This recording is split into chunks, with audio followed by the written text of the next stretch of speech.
Yo les Kaizoku, j'espère que vous allez bien. On se retrouve pour parler du dernier chapitre de One Piece, le 1090. Et oui, vous l'aurez remarqué forcément, je n'y ai pas réagi pour la simple et bonne raison que j'y ai déjà réagi en off, d'accord? Faute malheureusement de temps et de moyens, ok? Donc j'étais occupé et j'étais pas forcément chez moi, en tout cas ici au studio. Donc voilà, je me retrouve aujourd'hui puisque hier j'ai lancé un sondage ici même dans l'onglet communautaire pour vous proposer justement une vidéo analyse ou peut-être voire même théorique sur une des parties de ce chapitre. Donc oui, cette vidéo se veut très rapide et on va aller droit à l'essentiel. On va pas revenir sur la globalité du chapitre mais sur un élément fondateur. Alors forcément, ça n'a échappé à personne. Fin de chapitre, Kizaru débarque sur Egghead face à Sentomaru, la meilleure défense au monde face à l'homme le plus rapide du monde. Juste en bas, Luffy qui transpire et qui explique qu'un personnage très puissant est présent. Forcément, à partir de là, une question se pose. Luffy, censé être un Yonko, transpire, a peur, redoute un amiral. Alors oui, vous savez les gars, cette question, ce fameux débat, et je dis bien entre guillemets débat, amiral égale Yonko, ou est-ce qu'un amiral peut faire mal à un Yonko? C'est une question assez intéressante et pertinente qui pour moi a déjà été répondue et résolue en fin de Arc Wano Onigashima, forcément avec Ryokogyu. Donc voilà, cette question a été déjà répondue, on a vu ce qu'un amiral peut faire face à un Yonko, et justement dans cette scène où Shanks avait par Bluetooth, par Wi-Fi, mis un coup de pression assez légendaire à cet amiral, on avait aussi pu clairement apercevoir que Luffy et compagnie étaient eux aussi justement conscients et savaient que cet amiral était déjà là et il n'avait pas forcément l'air assez inquiété. Pourquoi? Premièrement parce que il y avait entre guillemets les nouveaux fourreaux rouges qui s'en occupaient et dont justement Momo et Yamato avec une puissance de frappe assez conséquente, donc ils n'étaient pas forcément inquiétés. Mais deuxièmement parce que leur niveau, Sanji, Jinbei, Zoro ou encore Luffy, ont atteint quand même un certain level en battant cet équipage de Yonko qui est celui de Kaido. Donc à partir de là, tu te poses une question, forcément, aujourd'hui un amiral, ça n'inquiète pas forcément un Yonko. Donc on en revient maintenant dans le présent sur la dernière page, Egghead, Luffy transpire. Alors voilà, à partir de là, beaucoup de questions se sont posées. Est-ce que finalement Luffy parle vraiment de Kizaru? Et cette question est tout à fait légitime, mais dans cette vidéo les gars, on va pas revenir sur le pourquoi du comment dans l'aspect théorique de ces gouttes de sueur, ok? On va partir sur la base même et sur le principe que Luffy parle en tout cas vraiment de Kizaru. Alors il faut savoir une chose, lorsque tu prends un combat, un échange de coups, je sais pas moi, une altercation entre deux personnages, il faut toujours prendre le passif et donc le contexte. Et là forcément Kizaru, c'est quand même un personnage que l'on connaît super bien. Le mec, on l'a vu sur Shabondi, et si vous vous rappelez bien justement, ce personnage a été l'acteur principal d'un traumatisme chez Luffy. Oui, un traumatisme. Aujourd'hui, on peut dire que Luffy a quelques petits traumatismes du passé, notamment justement la mort de Ace, mais il y en a aussi une deuxième qu'on a souvent tendance, entre guillemets, à sous-estimer et à laisser de côté. Forcément, c'est la perte de ses Nakama.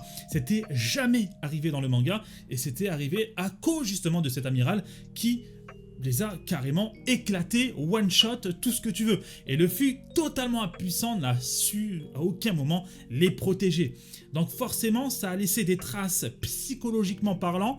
Donc moi, quand je vois ce Luffy ressentir cette puissance, je pense qu'il l'a reconnu.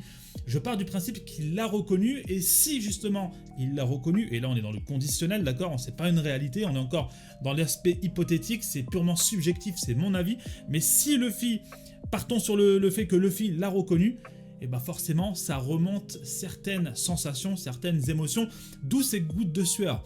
Donc pour moi, le fait que Kizaru soit sur Egghead est une excellente aubaine et opportunité pour Luffy.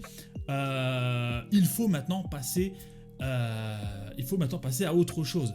Donc on aura peut-être un round numéro 2, à voir comment l'équipage de Luffy est dispatché, parce que bon, ce Kizaru, on peut très bien l'avoir face à un Zoro ou un Sanji, même si j'aurais préféré quand même le voir face à un Sanji. Il faut aussi savoir que dans ce laboratoire de Vegapunk se trouve justement une technologie permettant de toucher les lasers, et ça oui, il ne faut pas l'oublier, et ça ce n'est pas là par hasard. Donc des personnages qui ne sont pas censés pouvoir combattre Kizaru vont pouvoir maintenant le faire.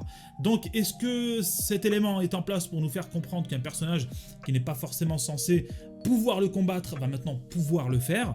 Je ne sais pas, à voir, à vous de me dire dans les commentaires.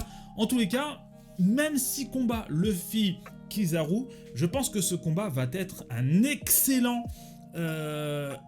opportunité pour jauger justement déjà l'écart entre un Yonko et un amiral, mais aussi c'est une excellente aubaine pour Luffy pour passer à autre chose, ne serait-ce que psychologiquement parlant. Bon, passons maintenant à l'aspect hypothétique de ce chapitre, car oui, parmi vous, énormément de personnes pensent que justement si Luffy a eu cette réaction, ce n'est pas à cause de Kizaru, mais à cause d'un autre personnage. Alors oui, premièrement, ça peut être G. Garcia Saturne, car rappelons-le, il a une apparence qui fait peur, Wapol en est justement témoin, donc peut-être que c'est la réaction de Luffy vis-à-vis de cette présence, vis-à-vis de cette aura monstrueuse.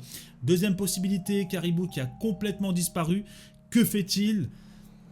On sait qu'il a des liens et qu'il veut chercher peut-être à plaire à un certain pirate, il veut donner des informations, est-ce qu'il parle de Barbe Noire, est-ce qu'il parle de Baggy, est-ce qu'il parle d'un autre personnage? Ça on le découvrira par la suite, mais cette deuxième possibilité je n'y crois absolument pas. Caribou ne fait pas du tout peur à Luffy, et puis Luffy le connaît son aura, connaît sa présence, donc ça m'étonnerait très fortement. Troisième possibilité, le navire de guerre de Barbe Noire. Alors de qui il s'agit, qui avait-il dessus? Ça peut être Lafitte, ça peut être Katarina Devon, deux personnages qui sont très forts justement dans l'infiltration, dans l'espionnage, et je miserai justement sur ces deux personnages.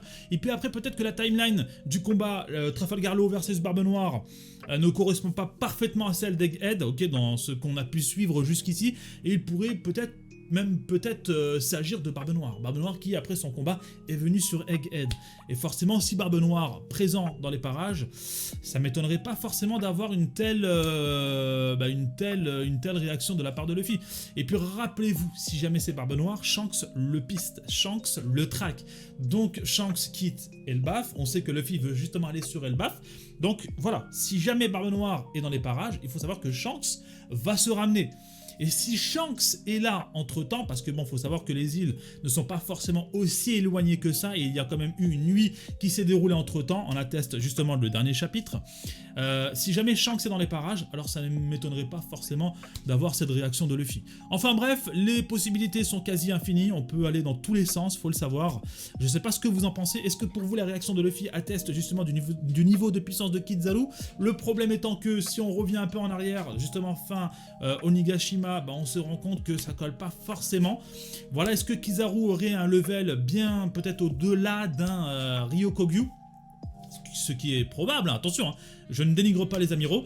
Donc voilà, est-ce qu'il s'agit d'un autre personnage dans les alentours? Dites-le moi dans les commentaires, j'aimerais avoir votre avis.